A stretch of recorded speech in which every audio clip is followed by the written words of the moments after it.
Good morning, student. Myself, Kauslendra Kumar Mishra. I am going to teach class 9 through video classes. Today's topics are, and we are discussing chapter 1, the story of village Palampur.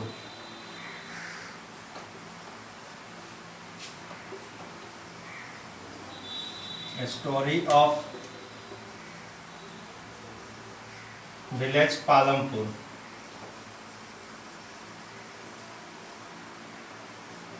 Today's subtopics are farming in Palampur,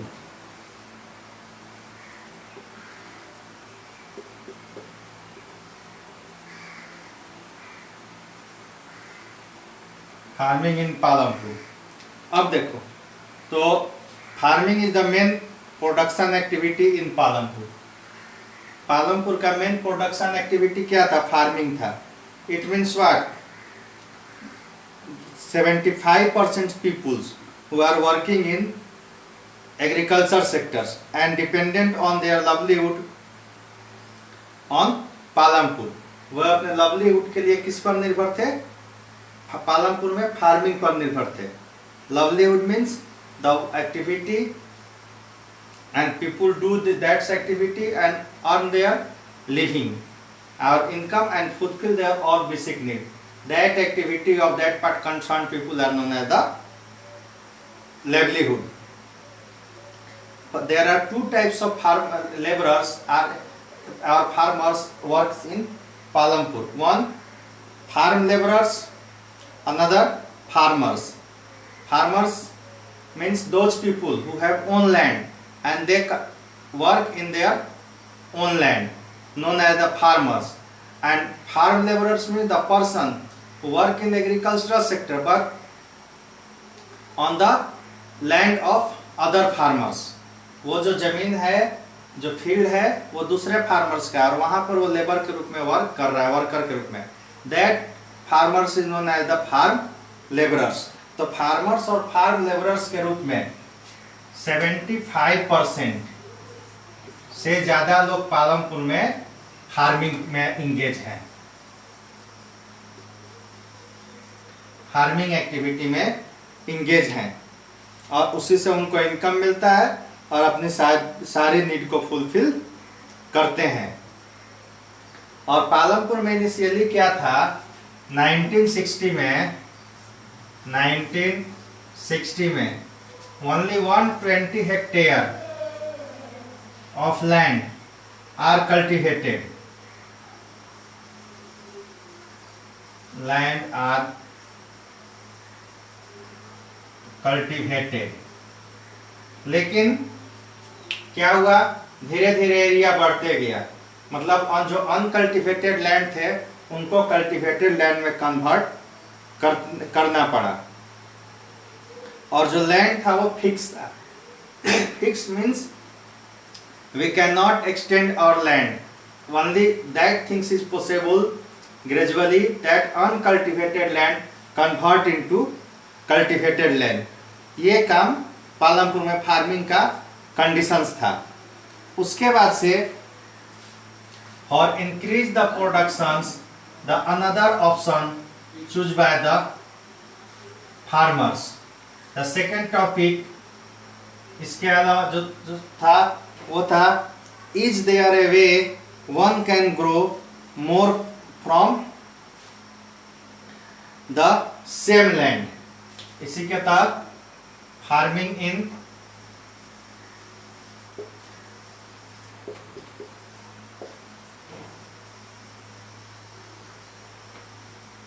Palampur के तहत दूसरा topic था कि क्या हम एक से ज्यादा फसल एक ही लैंड पर उगा सकते हैं? Yes, it is possible. Production बढ़ाने का एक प्रोसेस है और जब हम किसी एक ही लैंड पर एक ही टाइम में एक से ज्यादा क्रॉप्स को प्लांटिंग करते हैं, that farming is known as the multiple farming. और इसी तरह देखो, प्रोडक्शन बढ़ाने के लिए जब हमने कल्टिवेटेड लैंड को अनकल्टिवेटेड को कल्टिवेटेड में कन्वर्ट कर लिया, तब हमारे पास प्रोडक्शन बढ़ाने के लिए दो ही रास्ता बता। एक start modern farming and begin या स्टार्ट मल्टीपल फार्मिंग। अब समझो मॉडर्न फार्मिंग क्या होता है, मल्टीपल फार्मिंग क्या होता है। व्हेन मल्टीपल फार्मिंग बता रहे हैं, it is A types of farming in which at the same time plant 2 or more than 2 crops at the same field। जब एक ही फील्ड पर एक ही समय में 2 या 2 से ज्यादा क्रॉप्स को प्लांटिंग किया जाए, that process of farming is known as the multiple farming. जैसे अभी तो खरीफ का फसल चल रहा है, ये जनरली देखने को मिलता है कॉमनली रबी के फसल में, रबी सीजन में, कि व्हीट मस्टर्ड को एक साथ प्लांटिंग कर दिया जाता है। मस्टर्ड, पोटैटोज और मैच को एक साथ प्लांटिंग कर दिया जाता है। पहले मस्टर्ड प्रिपेयर हो गया, उसको हार्वेस्ट कर लिया गया, फिर पोटैटोज को कर लिया जाता है, फिर लास्ट में मैच को कर लिया जाता है। Match long time taking crops है। इस तरह से एक ही प्लॉट पर 1, 2 या 2 से ज्यादा प्लांट को प्लांटिंग कर दिया जाता है, प्रोडक्शन को बढ़ाया जाता है। That way of farming is known as the multiple farming. अब मॉडर्न फार्मिंग क्या होता है? Modern farming means it is a types of farming in which farmers use HYB seeds, HYB fertilizers and modern facilities for watering, use pesticides for protect their plants from the insects and bacteria etc. That farming is known as the modern farming. Modern farming में क्या हो गया? HYB seeds. अब HYB का मतलब क्या होता है? HYB high yield variety. High yield variety का जब सीड्स यूज किया जाए, हाई yield वेराइटी का फर्टिलाइजर यूज किया जाए और तब प्रोडक्शन किया जाए, that farming is known as the modern farming. और दोनों प्रोसेस में प्रोडक्शन को इंक्रीज किया जाता है। और पालमपुर में ये दोनों प्रोसेस अपनाया गया प्रोडक्शन बढ़ाने के लिए। जैसा कि तुम लोगों को नेक्स्ट पेज नंबर 4 में दिखाई पड़ रहा होगा, एक टेबल दिया हुआ है और उस टेबल में दिखाया गया है कल्टीवेटेड एरिया मिलियन हेक्टेयर में 1950 से लेकर लेटेस्ट तक 2008, 9, 11, 12 तक दिखाया गया है। तो शुरू में देखो 120 हेक्टेयर लैंड कल्टीवेटेड है, उसके बाद 1960 में 130 आ गया, उसके बाद 140 आने के बाद से कोई एक्सटेंड नहीं हुआ।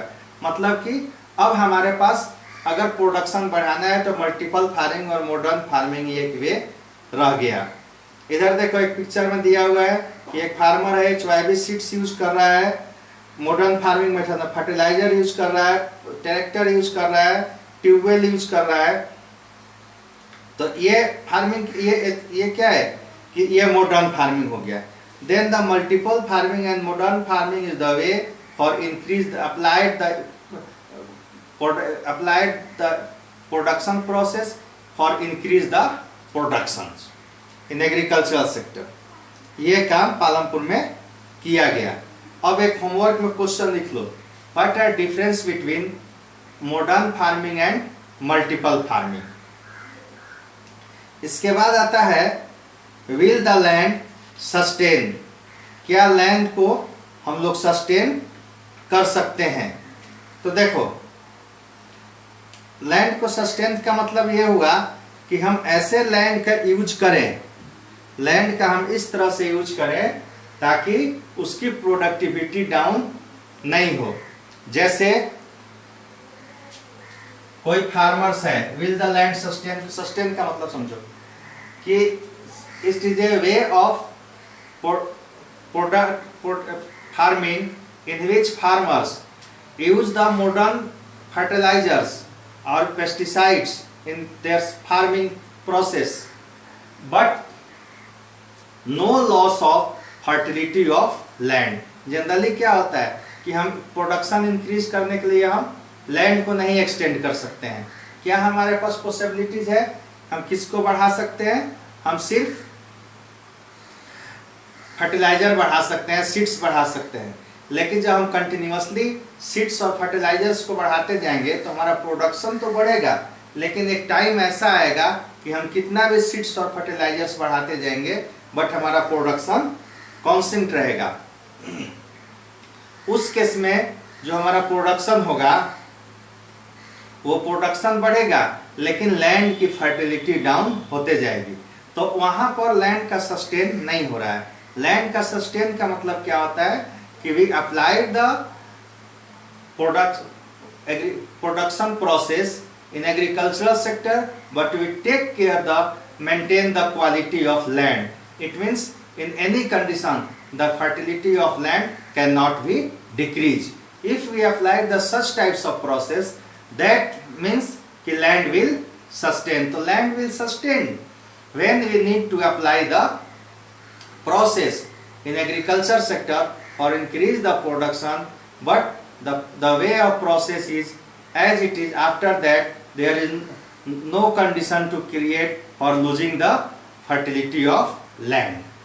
वैसे केस में क्या होगा कि हमारा लैंड की फर्टिलिटी डैमेज नहीं होगा और हमारा प्रोडक्शन बढ़ेगा।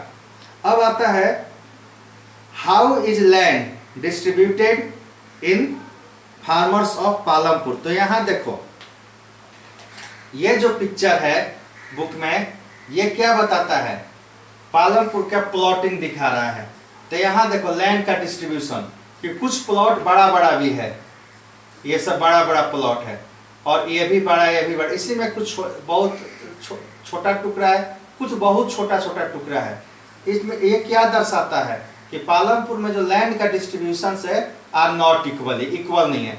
कुछ फार्मर्स के पास बहुत सारा लैंड है, बहुत बड़ा बड़ा प्लॉट है, और कुछ फार्मर्स के पास छोटे छोटे लैंड है। तो जैसे आपको हमने बताया था कि there are 450 family live in village Palampur and 60 family है 80% ऑफ लैंड। 60 फैमिली जो है उसके पास कितना लैंड है, 80%, और 240 फैमिली के पास 20% लैंड, और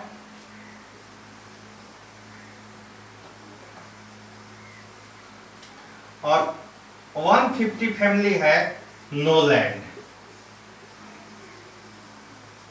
इनके पास कोई लैंड नहीं है।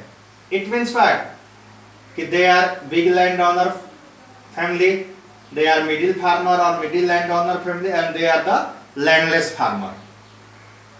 ये लैंड का डिस्ट्रीब्यूशन था। अब तक इनको अगर लेबर की जरूरत होती तो ये लोग मदद करते थे, इनको ये करते। ये तो लैंड का जो डिस्ट्रीब्यूशन था पालमपुर में आर नॉट इक्वली।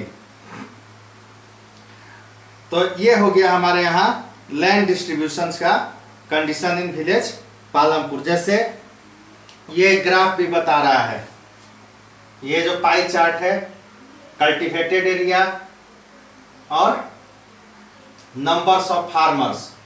तो 64% कल्टीवेटेड एरिया कितने के पास है, 20% फार्मर के पास है, और 36% कल्टीवेटेड एरिया 80% फार्मर के पास है। It means the distribution of land in village Palampur are not equally.